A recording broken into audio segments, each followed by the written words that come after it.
is definitely not flattering at all on anyone. I don't care what anybody says. I don't care how cool you are.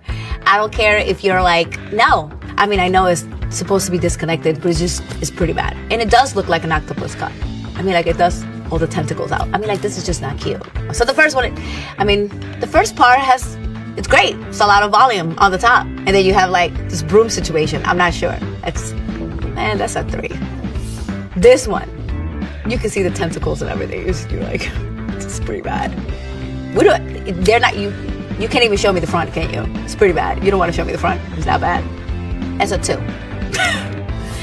This one, I'm not sure, the third, I'm not sure if that's supposed to be like the same. It's a little intentional, but I think they just cut those layers a little bit too short. So overall, I give this trend like a 0. Not even like a 2, but like a 0. This is definitely a no.